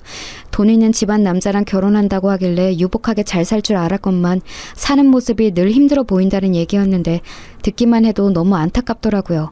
부모, 형제는 선택할 수 없이 태어나면서부터 주어지는 것이지만 배우자는 다르잖아요. 결혼은 선택할 수 있는 것인데 어째서 그런 불행으로 빠지셨을까 하는 생각이 들어서 마음이 좋지 못했습니다. 좋은 분 같았기에 앞으로 무탈한 일상이 펼쳐지시기를 잠시 속으로 빌어드렸어요. 하지만 이때까지만 해도 제가 몰랐던 거예요. 설마 제 인생에서 다시 그분을 만날 줄이야 상상도 감히 못했었네요. 저는 죽기 살기로 아르바이트와 공부를 병행해가며 성적까지 유지를 해낸 뒤에 졸업을 했어요. 고등학교 은사님들부터 찾아뵈었죠. 특히 고등학교 3학년 때의 담임선생님께서는 제가 봉투를 준비해 갔습니다. 제가 안 먹고 안 입고 그러면서 틈틈이 모았던 금액이었어요. 꼭 보답을 해드리고 싶었거든요. 무조건 받아달라고 그랬더니 한사코 안 받으셨어요. 나중에 사회에서 자리 잡으면 그때 밥 한 끼나 사달라고 하시면서 봉투를 다시 저에게 돌려주셨습니다. 이런 대가를 바라고 저를 위해준 것은 아니었다고 딱 잘라서 말씀하시더군요. 너무 감사했고 또 한 가지 인생을 배운 것 같아서 가슴이 벅차기도 했어요. 그런데 이런 감동도 잠시 친정 식구들은 저에게 돈을 요구했습니다. 도저히 앞날이 막막해서 안 되겠으니까 식당이라도 차려야겠다고 친정 부모님이 그러셨던 거예요. 식당 차리는데 보태달라고 저에게 요구하셨어요. 친정 엄마가 저에게 대학 잘 보낼 만큼 잘 키워준 값을 해내야 할 때라고도 하셨죠. 대학 가지 말라고 난리를 치실 때는 언제고 이제 와서 대학을 운운하시다니 어이가 없었으나 저를 낳고 키워주신 것은 맞으니까 집에서 장사를 시작한다는 것을 모른 척하는 건 아니라고 생각했어요. 사회 초년생이었던 저는 간식 한 번 안 사먹고 모은 돈 500만 원을 마련해 내어드렸습니다. 누가 보면 그거 엄청 약소한 금액 아니냐고 하시겠지만 저에게는 피눈물 나게 소중한 금액이었어요. 게다가 당시로 보면 지금보다 500만 원의 가치는 훨씬 컸거든요. 그 돈이 보태어져서 작은 식당이 마련되었습니다. 사람 쓸 돈 없으니까 틈틈이 와서 일하라고 친정 부모님은 그러셨죠. 근데 저는 일 다니는 직장인이었기 때문에 정말 힘들고 피곤했어요. 그래서 힘들다고 딱 한마디 했었더니 친정엄마가 화를 내셨었죠. 동생들은 일머리 없어서 시켜도 소용없다고 그러니 저밖에 없는데 제가 이러면 어쩌냐는 거냐면서 난리를 치셨습니다. 설마 작은 식당 소일거리도 못 해내는 젊은 애들이 있을까 싶지만 제 동생들이 진짜로 그랬습니다. 참고로 남동생은 전문대를 가려다가 친정아버지가 우리 아들 전문대 못 보낸다고 그러셔서 재수를 했어요. 없는 형편의 재수라뇨. 등골이 휘는 짓이었죠. 재수 끝에 대전에 있는 4년제 대학에 들어갔습니다. 그 대학의 이름을 들어도 대부분의 사람들은 모르는 곳이었죠. 남동생은 군대를 갔다 와서 복학을 미루더니 기어이 자퇴를 했어요. 밑빠진 독에 물을 붓는 것도 정도가 있지 아예 갱생이 안 되는 듯 싶었습니다. 피곤한 와중에도 식당에 와서 청소를 하던 제가 남동생이 아르바이트도 안 하면서 자기 개발을 한답시고 영어학원이나 다니고 있다는 소식에 하도 어이가 없어서 피식 웃고 말았네요. 그럼 한마디로 걔는 고졸인 거네요? 최종학력 고졸? 너 말 조심해. 너는 우리 아들 좋은 기운 다 빼앗아 가놓고 그래서 다 누려놓고 그렇게 비웃으면 마음이 편하니? 제가 무슨 좋은 기운을 다 빼앗아 갔다는 거예요? 저는 항상 아등바등 혼자 노력해온 거예요. 우리 아들 앞에 네가 태어났기 때문에 좋은 기운을 가로채 간 거야. 명문대 간판? 그거 원래 우리 아들 거였는데 네가 빼앗아 가놓고 어쩌면 미안한 게 하나도 없이 당당하니? 진짜 미칠 노릇이었습니다. 간만에 다시금 느꼈죠. 말이 안 통하다는 것을요. 전문대를 다니고 있던 여동생은 집에서 통학하는 게 답답하다면서 어느 날 미리 얹을도 없이 제 자취방으로 왔었어요. 졸업하고 취업한 이후로 얻은 아담하지만 소중한 제 보금자리였는데 여동생이 멋대로 들어누웠죠. 좁은 공간을 잘도 어질렀으면서 청소를 한 번 안 했습니다. 머리카락이라도 치워야 하는 거 아니냐고 그랬더니 여동생이 어리둥절해하면서 물었어요. 내가? 대체 내가 이걸 왜 치워? 언니가 있는데? 청소 전문은 원래 언니잖아.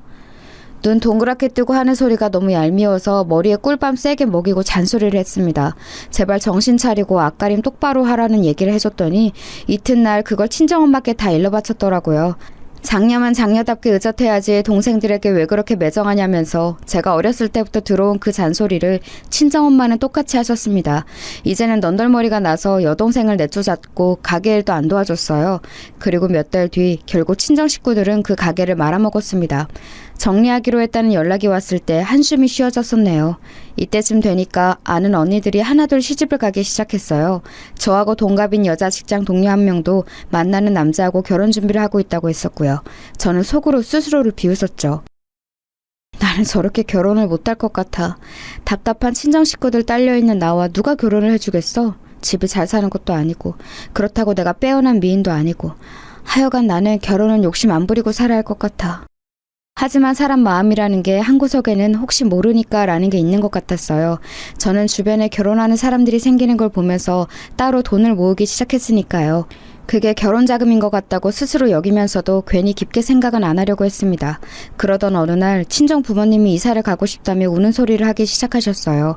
어차피 이 낡고 좁은 집 쓸모도 없고 지난 세월 집값이 콩알만큼도 안 올랐으니 들고 있어봤자 이득도 없고 재개발 소식은 들려오지도 않고 그러니까 한마디로 이 집 버리고 이제는 이사를 가고 싶다는 것이었죠.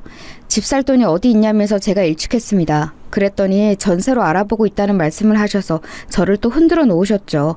저에게 대출 좀 받아달라고 하셨습니다. 매매도 아니고 전세라면 노려볼만 하긴 했어요. 그래도 왠지 부담이 되는 건 사실이었길래 꼭 이사를 가셔야겠냐고 여쭈었습니다. 그랬더니 장렬하고 있는 게 왜 이렇게 무정하고 무책임하냐면서 저를 원망하셨어요. 너는 그러면 네 부모가 오래오래 이런 허름한 집에서 사는 게 마음에 편하다는 거냐? 아이고 듣자 하니까 어디 누구네는 자식이 성공해서 부모에게 차 뽑아주고 집 사주고 그런다던데?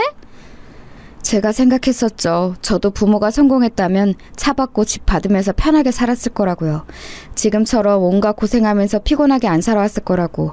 그런 생각을 하면서 약간은 슬퍼했습니다. 그런데 그때 결국 그 오래된 집을 팔았어요. 집 팔아서 생긴 돈, 제가 대출받아서 생긴 돈, 이런 것들 합쳐서 적당한 전셋집을 구해드렸죠. 전에 살았던 곳보다 당연하지만 훨씬 아늑하고 좋은 집이었습니다. 그때 제가 두 분께 말씀을 드렸어요. 저는 이제 할 도리를 다 했다고 생각합니다. 저에게 더 이상 뭘 요구하지 마세요. 낳아주시고 키워주신 은혜는 여기까지로 봐도 저는 다 갚았다고 봐요. 고작 이런 거 해주고 생색 한번 더럽게 잘 내네. 누가 보면 집을 아예 장만해준 줄 알겠다. 전세 금액의 대부분은 우리 집 처분한 돈이면서. 너 진짜 그렇게 살지 마라.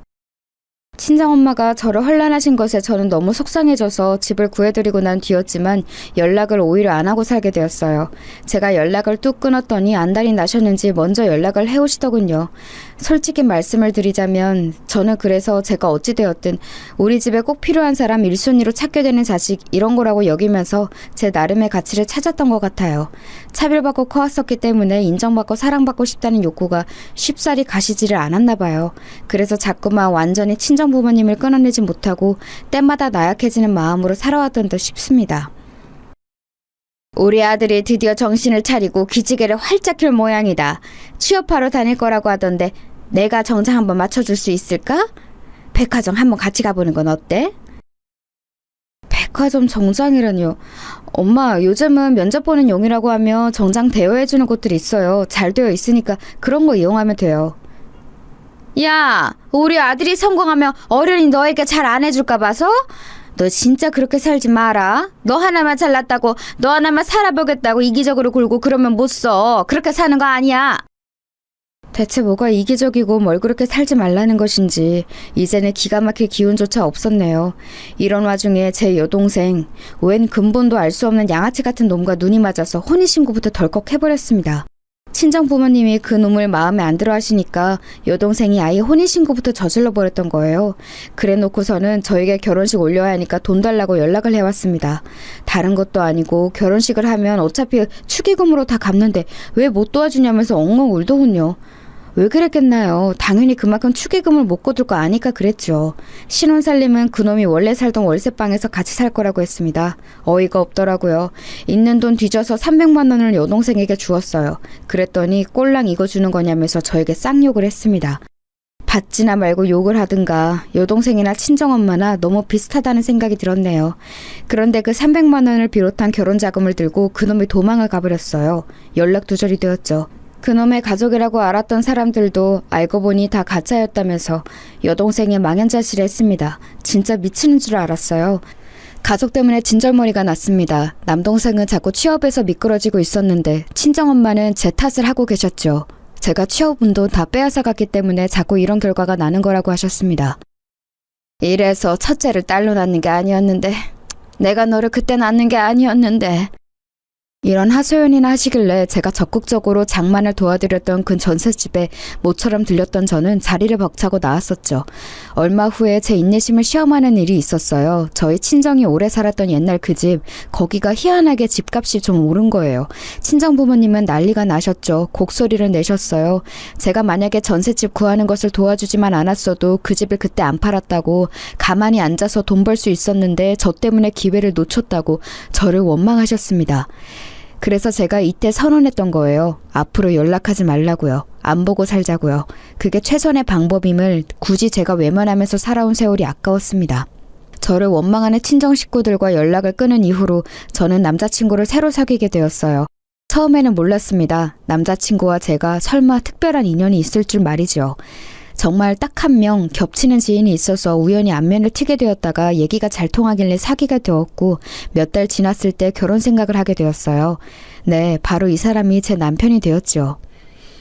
나는 네가 그간 어떤 인내심을 가지고 살아왔을지 얘기를 들으면서도 감히 짐작이 안 간다. 내가 너였으면 진작에 뒤집어 엎었을 거야.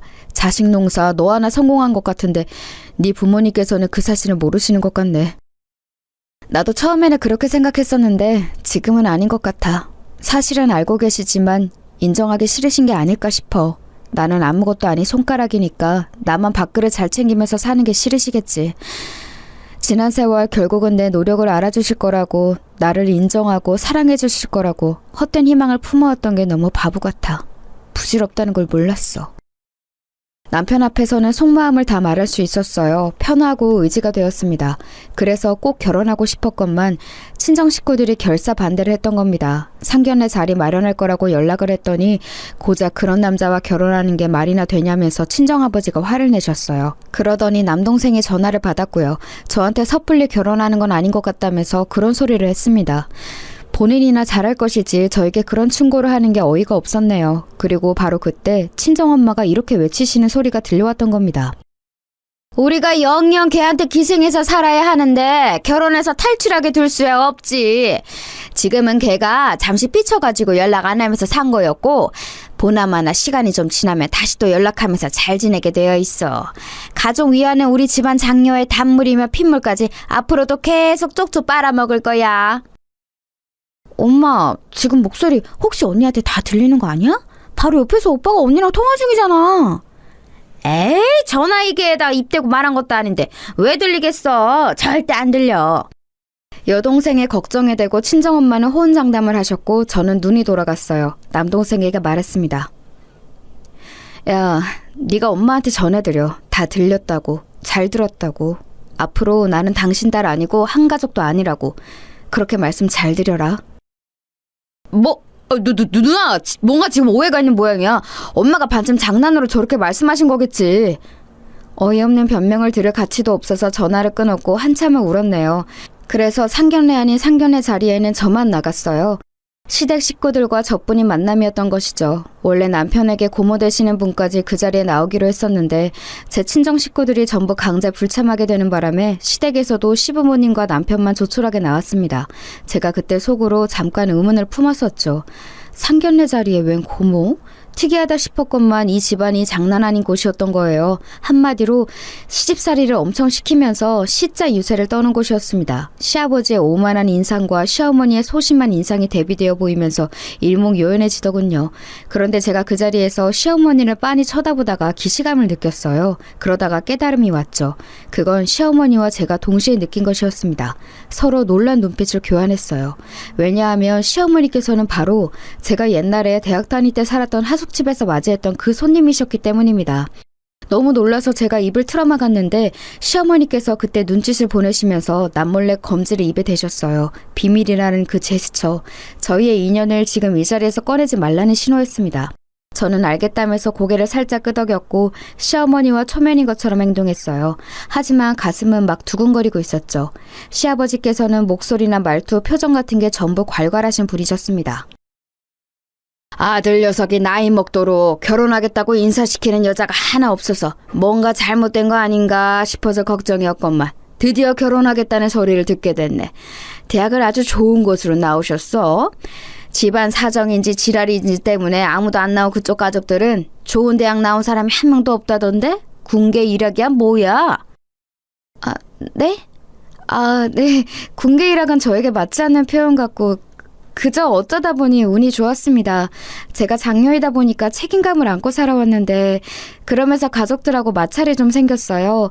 결혼에 대해서도 의견이 맞지 않아서 부득불 오늘 저 혼자 갑자기 자리하게 된 점 다시 한번 죄송하게 생각합니다. 말하는 본세가 명문대 나온 여자 맞네. 단정하고 똑부러져. 그런데 나는 개인적으로 여자가 그렇게 똑똑하고 잘난 건 별로 안 좋다고 봐. 안 좋다고요? 실례지만 왜 그렇게 보시는지 여쭈어볼 수 있을까요? 이유야 한도 끝도 없지. 여자란 자고로 집안일 잘하고 자식 건강하게 낳아 키우고 늘 지아비를 공경하고 지아비의 가족 역시도 공경하고 겸손하고 나대는 법 없이 함부로 말대꾸하지 않고 그런 게 최고야. 그게 바로 모든 남자들이 원하는 최고의 신부감이지. 그런데 그런 여자가 시대가 바뀌면서 점점 줄어들고 있기 때문에 복날에 개 패듯이 한 번씩 손을 봐주면서 길들여야 돼. 요즘은 이런 수고로움이 필요해졌어. 세상에나 당초에 제가 무슨 소리를 들은 건가 싶어서 잠시 머리가 지끈거렸습니다. 그때 남편이 테이블 아래로 몰래 제 손을 잡아왔고 슬쩍 눈이 마주치자 저에게 입모양으로 무시해라고 말을 해왔어요. 그러자 저도 모르게 피식 웃음이 날 뻔했네요. 남편이 말하기를 회사 일 때문에 일본에 가 있는 자기 형은 친탁을 했고 자기는 외탁을 했다고 했는데 과연 그게 맞는 것 같았습니다. 시어머니를 뵈니까 확실히 남편하고 느낌이 비슷하더라고요. 시아버지란 분이 몹시 충격적이긴 했으나 남편이 변함없이 좋았고 무엇보다 시어머니를 이런 식으로 다시 재회한 것이 신기하고 놀라워서 이건 필시 인연이라는 생각이 들어서 시간 끌지 않고 바로 결혼을 해버렸어요. 친정 식구들은 제 결혼을 앞두고 난리였죠. 결혼식에 설마 안 부를 거냐면서 거품을 물고 발작을 해댔습니다. 저한테 또 무정하고 냉정하다고 그러더군요. 지긋지긋했어요. 예전 같았으면 또 마음이 흔들렸을 텐데 이제는 남편이 있었기에 저의 새로운 가정을 꾸리고 싶다는 소망으로 제 친정 식구들을 외면할 수 있었습니다. 그런데 결혼식을 목전에 두고 친정 식구들이 제가 아직 정리 전이었던 자취방으로 총 출동을 한 거예요. 당황한 저는 당장 돌아가달라는 말만 반복했죠. 그러나 친정 식구들은 완강했습니다. 멋대로 이렇게 결혼할 거라면 식장에 찾아가서 깽판을 치겠다고 하더군요. 와, 그 말을 듣는데 진짜로 눈물이 핑 돌더라고요. 왜 이렇게 이 사람들은 나에게만 잔인할까 이런 생각이 들었네요. 그리고 저는 이미 과거를 벗어난 저였습니다. 저는 제 자취방으로 밀고 들어오려던 친정엄마를 떠밀었어요. 강하게 떠밀자 바닥에 나뒹구셨죠. 남동생이 그걸 보고 눈이 뒤집어져서 저에게 달려들더군요. 어렸을 때부터 시건방졌던 이 녀석을 제대로 교육해줄 때였어요. 하도 온갖 고생을 하며 만성피로에 시달려온 저라 저는 체력을 기르기 위해 복지센터에서 운영하는 운동 프로그램을 꽤 들어온 참이었습니다. 남동생 같은 백수 따위가 덤빌 상대가 아니었죠. 개고생하면서 살아온 노동자 펀치 한번 맞아볼래? 너 오늘 죽었어. 네 재산 날을 네가 잘 찾아왔구나. 마치 권투 선수처럼 제 주먹이 깔끔하게 가격에 성공했습니다. 코를 얻어맞은 남동생이 고통스러워하는 사이 저는 그 다음에 공격, 또 그 다음에 공격을 가했지요. 남동생이 항복 선언도 하지 못한 채 친정엄마 옆에 쓰러져 나뒹굴었고 여동생이 경하게 비명을 질렀습니다. 그러자 저는 시끄러우니까 조용히 하라면서 여동생의 싸대기를 세게 갈겼어요. 그러니까 정말 조용해지더라고요. 진작 이렇게 할 것을. 지난 허송세월이 안타까웠습니다. 친정아버지는 거의 심장마비라도 오실 듯이 깜짝 놀라서 얼어붙어 계셨습니다만 여동생까지 당하는 것을 보시고는 안 되겠다 싶으셨나 봐요. 저를 단단히 혼내주실 기세로 옷소매를 걷어붙이셨죠. 그것에는 저도 약간 주춤하고 말았는데 바로 그때였습니다. 부끄러운 줄 아신다면 거기까지 하세요. 이렇게 처음 뵙게 되어서 자리가 영 아닌 것 같지만 인사드립니다. 저는 우리 며느리 아기의 시어머니 되는 사람입니다. 그렇다면 사부인 되시는군요. 안녕하세요. 저는 부족하되 부족한 딸의 애비 되는 사람입니다. 사부인께서 저희 딸 자취방에 오신 걸 보면 사이가 가까운 것 같은데 사부인께서 정확히 아셨으면 하는 게 있습니다. 저희 딸 지금 불효를 넘어선 폐륜을 저지르고 있는 중입니다. 바로 잡아야 하는데 사부인께서도 도와주시면 좋을 것 같네요. 친정아버지가 다급하게 말씀하셨고 저는 망연자실했어요. 이런 상황에서 시어머니께서 당연히 어른들 간에 통하는 대화를 하실 것 같았고 저는 왠지 사과를 하는 결말일 것 같았거든요. 그런데 친정아버지의 말씀이 끝난 후 한참이 지나도 시어머니께서는 예의 그 차분한 표정을 유지하시면서 가만히 계셨습니다. 아무 반응도 없이 말이에요. 저는 분위기를 살피던 중이었고 친정아버지가 답답하신지 먼저 다시 입을 떼셨어요. 저희 부족한 딸의 진면목을 아시고 많이 놀라신 것 같은데 우선은 결혼식부터 해결을 해야 합니다. 아시는지 모르겠으나 저희 딸이 자기 가족을 아무도 결혼식에 부르지 않겠다고 하는 중이에요. 이게 말이나 됩니까? 말이 안 될 것도 없죠. 이미 식장에는 신부에게 양친이 없다고 말을 해놨는데요. 길게 설명하기 귀찮으니까 저희 아들이 그렇게 말을 해놓았다고 해요. 예? 어떻게 그건 말도 안 됩니다. 그딴 결혼식 용납할 수 없습니다. 사부인께서도 생각을 달리 하시죠. 용납을 하면 어쩌고 안 하면 어쩔 건가요? 결혼식장에 오셔서 부모 노릇을 제대로 못한 탓에 딸에게 외면당했다고 그렇게 떠들기라도 하실 참인가요? 저도 솔직히 잘난 사람 아닙니다. 아니, 못난 구석만 가득합니다. 하지만 저희 며느리 아기를 지난 세월 너무 힘들게 몰아붙이기만 하신 이 잘난 가족들에게 한마디 할 정도의 자격은 된다고 생각합니다. 그러니 꼴값 떨지 마시고 집구석에 돌아가서 반성이나 하며 사세요. 며느리 아기, 이제 저희 식구입니다. 그때 정말 가슴이 터질 것만 같았어요. 시어머니께서는 남몰래 손을 살짝 떨고 계셨고 긴장된 얼굴이셨지만 말씀을 차분하게 다 뱉으셨고 친정아버지에게 가하신 타격은 엄청났습니다. 말문이 막히신 친정아버지 그리고 나머지 식구들은 시어머니 앞에서 입술만 깨물면서 조용히 자리를 떴어요.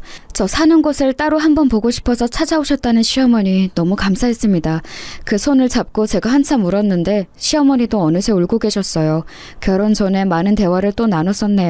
시아버지께서 어째서 똑똑한 여자 싫다느니 하시는지 알 것도 같았습니다. 시어머니께서 원체 타고나신 기질이 똑똑하고 올바르신 분이라 그랬을 거예요. 시아버지께서 자격지심을 부리셨던 거겠죠. 그런 남편을 만나서 강제로 기가 눌려 사신 시어머니께서는 자식들의 존재 때문에 참고 사셨다고 했습니다. 왜 그리 미련하셨냐고 차마 말씀을 못 드리겠더라고요. 왜냐하면 저부터가 답답하게 참고 살아온 사람이었으니 자격이 없었습니다. 결혼하고 나서 남편하고 소박하게 잘 살아갔어요. 시어머니께 잘해드리려고 생각만 했지 사는 곳이 별로 안 가까우니까 그게 실행이 쉽지는 않았네요. 그러던 어느 날 제가 연차를 낸 금요일에 혼자 시댁에 가보았어요. 가벼운 마음으로 도착을 했는데 안으로 들어선 제가 소스라쳤습니다. 시아버지께서 거실에서 소주병 나발을 불고 계셨고 세게 얻어맞으신 게 분명한 시어머니께서 바닥에 엎어지신 채 눈물을 닦고 계셨어요. 어머님 괜찮으세요? 바로 병원에 가보셔야 하는 거 아니에요? 며느리라고 있는 년이 오자마자 시아비는 모른 척하고 시어미만 챙겨? 에라이 너도 내가 흠씬 두들겨 패줄까? 좀 맞아야 한동안 순종적이야. 그 순간 저도 모르게 이성이 끊겼습니다. 시아버지께서 소주 공병을 휘두르며 낄낄대시는 광경을 마지막으로 저는 정신없이 보복을 하고 말았어요. 잠시 후 정신을 차리고 보니까 저에게 두들겨 맞으신 시아버지께서 신음을 하시며 바닥에 엎어져 계셨죠. 큰일 났다 싶었지만 속은 왠지 후련했습니다. 그건 시어머니께서도 마찬가지였나 봐요. 놀란 눈으로 저를 쳐다보셨는데 고맙다는 뜻으로 눈가가 촉촉해져 있었으니까요. 큰 소리만 뻥뻥 치셨던 시아버지께서는 직접적으로 당신이 당하시고 나니까 기세가 꺾이셨는지 몹시 당황하셨습니다. 왜냐하면 저는 요행으로 시아버지를 이긴 게 아니라 진짜로 몸쓰는 것에 자신이 있었거든요. 정신적으로는 더더욱 강했고요. 우뚝 서 있는 저를 올려다보시던 시아버지께서는 입술을 떠시며 눈을 내리까셨고 저는 시어머니를 부축해 모시고 나갔습니다. 병원에 들렀고 진지하게 이혼을 권유드렸지요. 시어머니께서는 생각을 못 해봤기 때문에 이혼을 못하고 산 것 같다고 하셨어요. 선택지에 둬본 적이 없으셨던 것이죠. 이제는 달라지실 생각인지 짙은 미소를 지으시는 걸 보니까 안심이 됐습니다. 아무리 그래도 시아버지를 제가 그렇게 해버렸으니 저는 제 심신의 안정을 위해서도 제발 빨리 두 분이 이혼하시길 바란 게 본심이었는데요. 그 이전에 엄청난 일이 벌어졌어요. 시어머니께서 그간 당하고만 사셔서 마치 태산처럼 보였던 시아버지를 제가 단번에 무너뜨리는 모습을 보고 많은 생각에 잠기셨다고 하시면서 저에게 웬 통장을 내어주셨습니다. 내가 그토록 당하고 살면서도 버틸 수 있었던 건 어쩌면 이것 때문일지도 모르겠구나. 내가 시집온 집안이 형편만은 유복하였으니 내가 지난 세월 그 돈을 조금씩 아껴가며 모아왔는데 목소리만 컸지 속빈 강정인 네 시아비는 돈이 있다가도 없는 것이라고만 여기면서 재산 관리를 할 줄 몰랐어. 그 덕에 나 혼자 정말 아무도 몰래 이 돈을 다 모아왔단다. 어머님, 제가 지금 숫자를 잘못 센 걸까요? 여기 찍힌 게 억 단위가 맞아요? 천도 아니고 억이라고요? 1억이요? 똑똑한 네가 많이 당황하긴 한 모양이구나. 1억이 아니라 10억이야. 자식들에게 막연히 나눠줄까 싶었던 돈이지. 솔직히 말하자면 우리 집 큰아들보다 작은 아들이 나는 더 마음이 가. 큰아들 놈은 자기 아빠를 너무 닮았거든. 그래서 작은 아들에게 더 주고 싶다는 생각을 하고 있었는데 네가 나타났으니 고민 덜었구나. 그거 전부 너 해라. 그 자리에서 기절하는 줄 알았습니다. 꿈을 꾸나 싶었어요. 하지만 꿈이 아니라 생시가 맞았어요. 제가 그 돈을 받지 않으려고 하자 시어머니께서는 제 남편을 위해서라도 받아달라고 하셨어요. 그리고 이혼하실 생각이기 때문에 그 돈으로 제가 이혼을 도와드리기를 원하셨습니다. 고민하던 저는 그 말씀을 따랐죠. 남편하고 다른 집으로 이사도 했고 시어머니께서 한 집에 사는 건 끝내 거절을 하셔서 바로 근처에 집을 얻어드렸습니다. 남부러울 곳 없는 평화로운 일상이 이어졌고 그간의 마음고생하며 산 세월을 보상받는 것 같아서 너무나도 행복했어요. 제가 웃으면서 행복하게 잘 살자 친정 식구들은 어쩔 줄 몰라 했죠. 제 동생들 전부 결혼에 실패해서 이혼 딱지만 붙었고요. 남동생은 늙어 죽을 때까지 백수인 모양이고 여동생은 아빠 없는 아이를 키우며 삽니다. 그 덕에 친정엄마가 늘 곡소리를 내시는 듯 했어요. 친정아버지는 건강이 안 좋아지셨다고 들었고요. 그들이 혈연으로 봤을 때 제 가족은 맞는데 저는 제 곁에 있는 시어머니와 남편이 진짜 백이 제 가족이라고 느껴지네요. 어디 가서 털어놓을 수 없는 제 속에 담긴 이야기를 들어주신 모든 분들 고맙습니다.